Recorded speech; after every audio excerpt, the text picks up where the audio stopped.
Hi guys, welcome to Apple Questions Explained.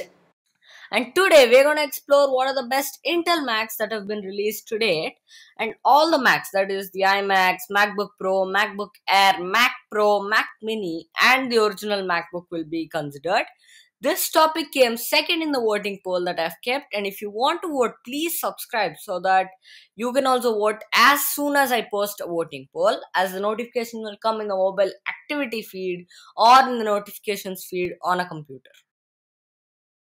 Now, you might be wondering, now that Apple Silicon's Macs have come out, why would you want to go back and rewind back to the Intel Macs? It is because most of the best Intel Macs have depreciated so much that you can find 80 to 85 percentage of Apple Silicon's performance in a package that is one third or half the price of Apple Silicon. So stay tuned to find out. Please subscribe so that you can watch more content like this and many unanswered questions regarding Apple. So without any further ado, let's start. So we are going to look into three aspects and two Macs from each aspect or category. And one aspect is going to be applicable for all the other aspects. That is, it should have enough of a cost savings and is comparable to the M series of chips for the Mac lineup. And the first aspect we're going to see is that form factor, and it's true to today's generation. That is, the power is true to today's generation. This is not completely outdated. And number two, the second aspect is performance. It's a complete powerhouse and it should have no compromises in regards to power.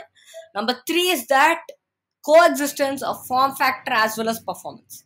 For the third aspect alone, we'll take 4 Macs, and we are going to have only two aspects covered in today's video. That is, we are going to only assess two of aspects: form factor and is true to today's generation, and performance.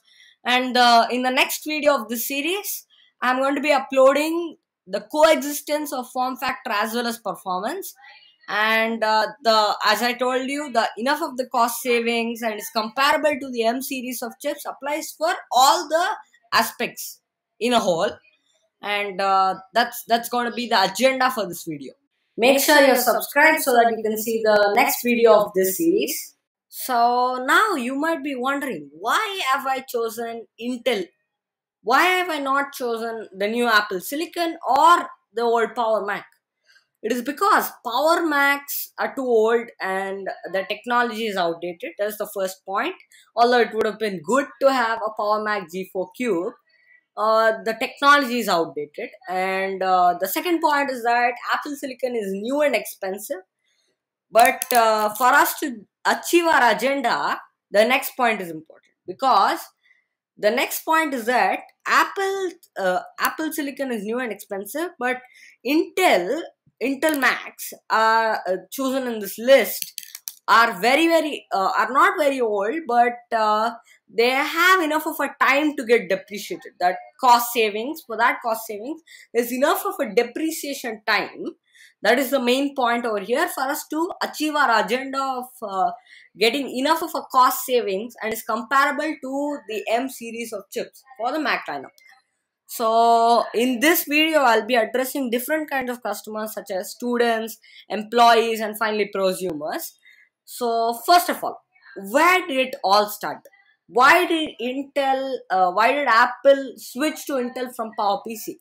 What went wrong for PowerPCs? So let's find out.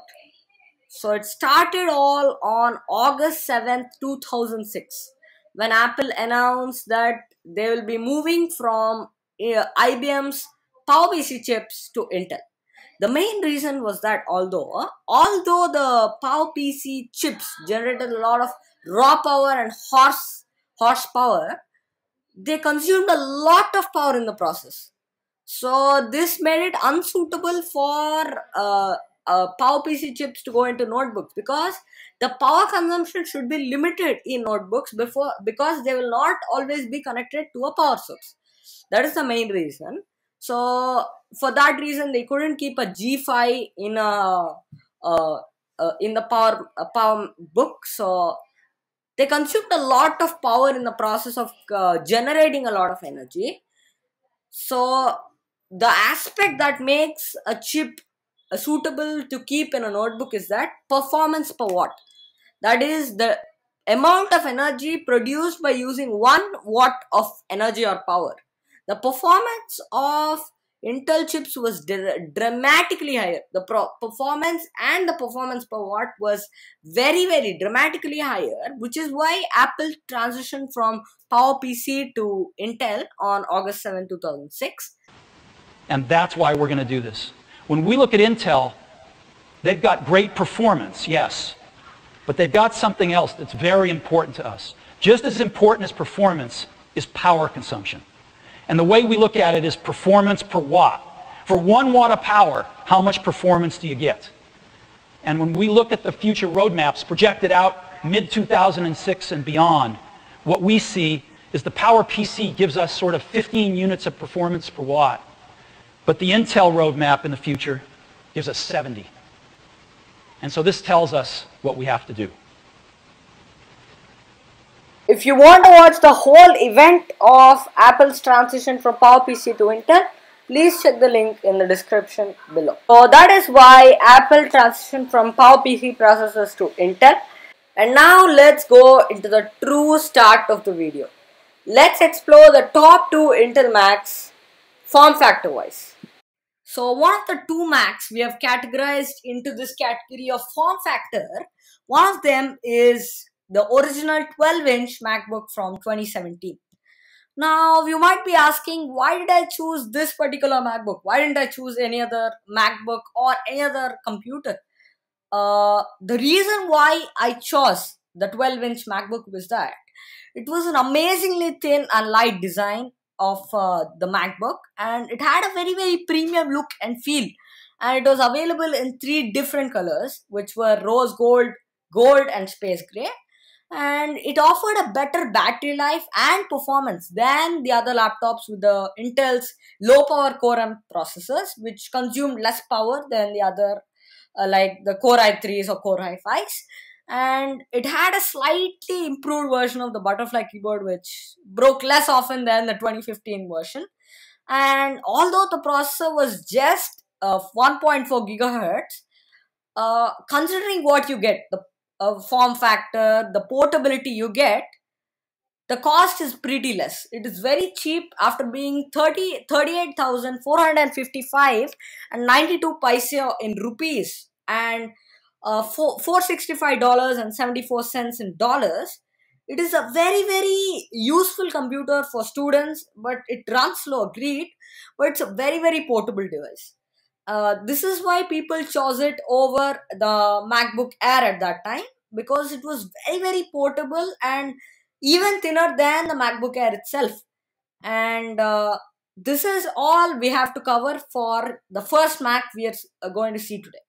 So the second and last Mac we'll be talking in this category is the Mac Pro from 2013, or fondly called as the Trash Can Mac Pro. We'll get to it in a bit why it was called the Trash Can Mac Pro, but first of all, let's talk about its beautiful design. It was a radically beautiful design compared to its predecessor with a cylindrical design, and its volume was 1/14 of its predecessor and came standard at 3.7 gigahertz of quad-core processors. But it was a beautiful design, agreed. But why did they call it the Trash Can Mac Pro? Well, I'm going to explain why. The biggest problem with this Mac Pro was that in the previous generation, the Mac Pro was big and was like a tower because of upgradability. The prosumers need upgradability to upgrade their machines according to the latest technology, because they keep it for decades. It is not a thing that they update once or twice in 5 years, but they keep it decade long. So they frequently upgrade these things according to the latest technology available. But this Mac Pro didn't have any sort of upgradability. But it is upgradable. But as one YouTuber called Luke Miani uploaded one video regarding the fact that it could be upgradable, but it had a limit Like you could only keep a certain graphics card or certain memory or certain storage. It had a limit for everything. So that is why it was fondly called as the trash can Mac Pro, because there was no absolute upgradability. And the second one was that the technology inside, because of this upgradability, since these prosumers keep these machines decade long, uh, since they cannot upgrade this machine, the technology inside this machine will become drastically, fastly outdated. It will become outdated very, very fast. And there was one more problem with this thing. It was the mess of wires, because it had a lack of ports to achieve its target design. In the last Mac Pro, there were dozens of ports that were available to connect, to help prosumers to connect everything, like whatever they needed, SD card and all those ports, USBs, etc. And but this Mac Pro, since it was very, very dramatically low in volume, Apple could only given a couple of ports. It had a lack of ports, which is why there was a mess of wires near this Mac Pro. Although it had a lot of disadvantages and earned its name, the trash can Mac Pro, because it kind of looked like a trash can. It is a reasonably fast machine, and it is comparable to the M2 or M1 Mac Mini. So it is less expensive than the M2 and M1 Mac Mini, because it is up to $270 or 22,285.94 rupees less than the M1 or M2 Mac Mini. The standard one, that is not the M2 Ultra or Pro, it is the standard M2 or M1 that sold for $670. And the cost of this Mac Pro I'm talking about is $400 or 33,016.20 paise. And that is all we are going to see in terms of form factor in this video. That's it. Next up, we're going to see the top two Intel Macs in terms of performance. So first up in this aspect is the MacBook Pro mid 2015 Retina 15-inch. So why did I select this laptop? Again, you might be having that question. So the first reason is that it was considered a good laptop even for prosumers before, because it had a lot of ports. It had two Thunderbolt ports, one SD card slot, one headphone jack, two USB A, and one HDMI port, which can only be found even today only on the $1,999 or 1,64,930.49 paise in the MacBook Pro 14-inch and above. That is the base configuration to get this type of ports. And it is a very, very good and solid machine with the quad-core i7 and 2.2 gigahertz of standard speed even now. And one more pro about this machine, or the advantage about this machine, is the fact that it can be upgradable. You can just slide off the back of the computer and upgrade anything you want, from the SD card, storage, and RAM to everything. And the thing that made it more appealing was that after the MacBook Pro was released in 2016, not this one, the next generation MacBook Pro, the redesigned MacBook Pro, was released in 2016, people understood this MacBook's potential and ability and advantages, because the MacBook Pro from 2016 had a butterfly keyboard come into a MacBook Pro, and this was the last laptop, that is the mid 2015 MacBook Pro Retina 15-inch, was the last laptop to last MacBook Pro before the M1 to have a scissor mechanism keyboard, before the butterfly keyboard went to the MacBook Pro in 2016. And it was dramatically faster than the previous generation, that is the 2014 MacBook. And there was not a better option in the market until Apple Silicon, because this MacBook Pro, after this, the MacBook Pro generations that came after this, often thermal throttle, which means a certain number of cores all often disabled, reducing the computer's performance dramatically.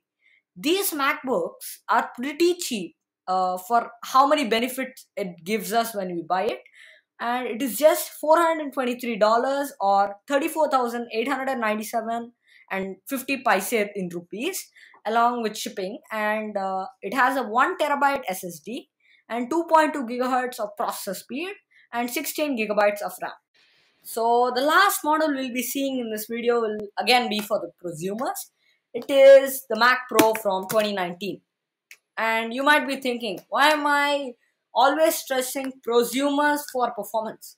It is because they are the customers or that Apple is targeting performance oriented laptops too, or desktops also.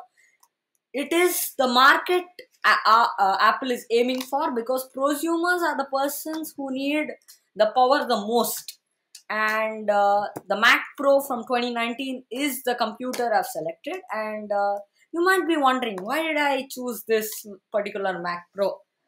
So, for number one reason why I've chosen this is because it is, of course, it's the latest Mac Pro that Apple even now sells in their website. And I've chosen this model because it is very much upgradable than the previous generation 2013 trash can Mac Pro, and it was a design that dates back to 2003.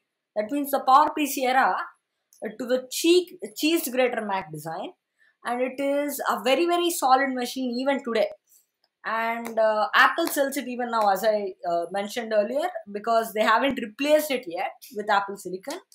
And leaks tell us that they're going to replace the Mac Pro this year. And one more thing is that I'll be making a video on the history of Mac Pro and what leaks tell us about its future. So make sure you're subscribed so that you can watch that. And coming back, this computer also costs less than it used to.